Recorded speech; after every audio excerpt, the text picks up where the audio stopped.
AEW has re-signed one of their champions, also so much more. We're going to talk about it right here on the Angle Show. Don't forget, we're giving away this championship belt at 100,000 subscribers, so go ahead and click subscribe today. All right, guys, I want to kick things off with some Jade Cargill news. Better yet, I want to show you guys an image that WWE posted. You know, they are celebrating this new deal with the Big 12. Yesterday at the game, this is what they posted. They had Samantha, Michelle McCool, Undertaker, Sheamus, Jade Cargill, Drew McIntyre. This, my friends, is what it looks like when the company sees you as a valuable asset. Now, the reason why I'm showing you this is because AEW actually did the same exact thing with Jade Cargill. So even if Jade Cargill wasn't necessarily on TV every single week, Jade Cargill was representing AEW when it comes to all of those mainstream press-related events, and that's exactly what WWE is doing with Jade Cargill, and I'm not necessarily shocked. Now, with that being said, there's been rumors and more rumors about WWE potentially having some big plans for Jade Cargill, potentially going into the Rumble and winning the Royal Rumble in her debut, which would be pretty damn insane.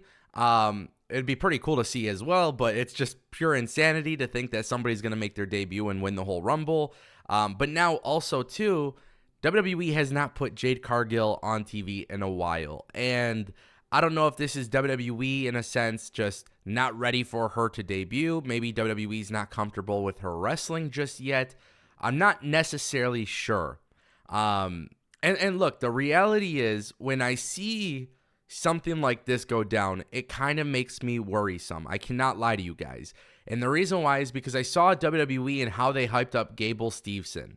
I seen that with my own eyes, and then it took like years before Gable Steveson went into the WWE. Now, it's not necessarily apples to apples in this comparison because Gable Steveson had other commitments, but at the same time, too, if Gable Steveson was ready a lot sooner, WWE would have put him on TV a lot sooner. Vince McMahon wanted Jade Cargill, Vince McMahon wanted Gable Steveson to be a very big deal for the WWE, and that doesn't necessarily look like it's going to pull through. I don't want Triple H to make the same mistake as Vince McMahon, and I'm pretty clear on that. I want Jade to go in there and do well. I would love nothing more than for her to do well. She's a great performer, and yeah, maybe it requires a little bit of extra development, but at the same time, too, WWE does have a different in-ring style than AEW. And Jade always fit the WWE style a lot more. So this is something to definitely pay attention to. Again, if you look at this image, it's very clear WWE sees her as a top star. And that's great that she's doing these things. But I want to see her on TV. And honestly, I don't want to wait that much longer. I want to turn our attention to Mercedes Varnado. We have obviously talked a lot about Mercedes in recent weeks. Mercedes is teasing a lot of stuff with the WWE on Instagram. She was just on AfterBuzz TV, holding the WWE Women's Tag Team Championship belt. Now, in addition to that, Meltzer has come out discussing AEW stance, and I thought this was actually a very interesting read, and I want to share it with you guys. He says, I always thought at the end of the day, the reason she didn't sign with AEW is because it would keep her from going back to WWE.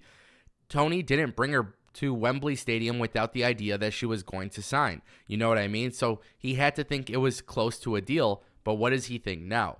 And Meltzer goes on to say, I don't know. It depends. If she has other aspirations outside of wrestling, you know, the positive of AEW is that she could do them, and Tony's not going to say no. With WWE, they'll kind of want to be in control of that. But they'll probably, because of AEW, and it's not Vince McMahon, they would probably be a lot more lenient with her than they would have been in the past. So basically, Dave Meltzer believes the talks could have died down with AEW.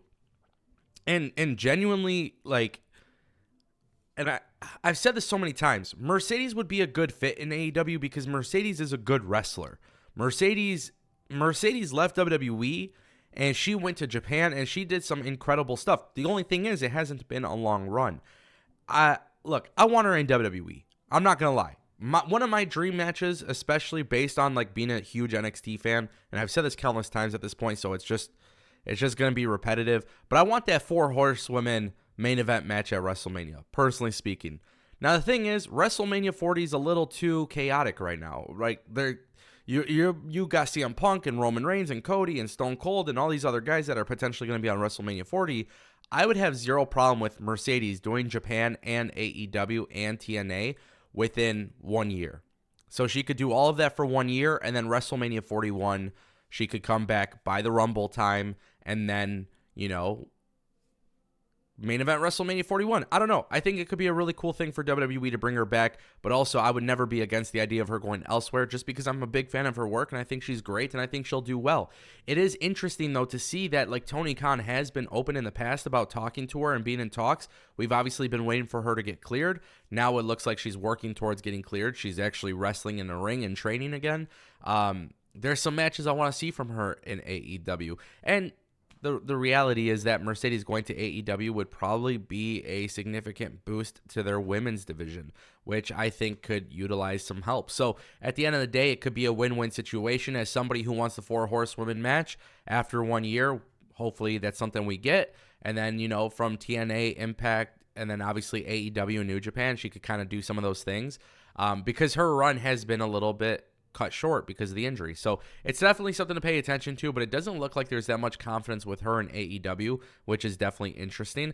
And putting her on Wembley at All In, like putting her on the screen and Tony Khan being vocal about having talks with her only for her to go to WWE actually does make AEW look bad as well. I want to turn our attention to an AEW star who has re-signed. Julia Hart secretly re-signed a deal with AEW earlier this year, and AEW did not give her the All Elite graphic. Interesting. Fightful Select, Sean Ross Sapp came out with a new report.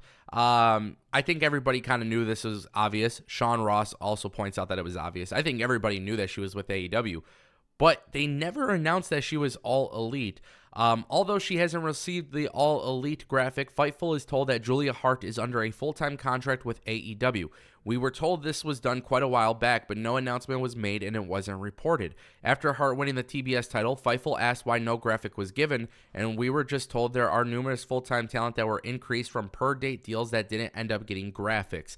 And that's actually something I don't like. You're going to bring in the heavy hitters, you're going to bring in the top names, the guys that, they were outside of AEW. You're going to give them the All Elite graphic for the pop. You're going to get the social media engagement. But the people that you actually... By the way, Julia Hart has the greatest repackage in AEW history, okay? Going from one gimmick to another, she has the greatest transition. Julia Hart is absolutely incredible in this role.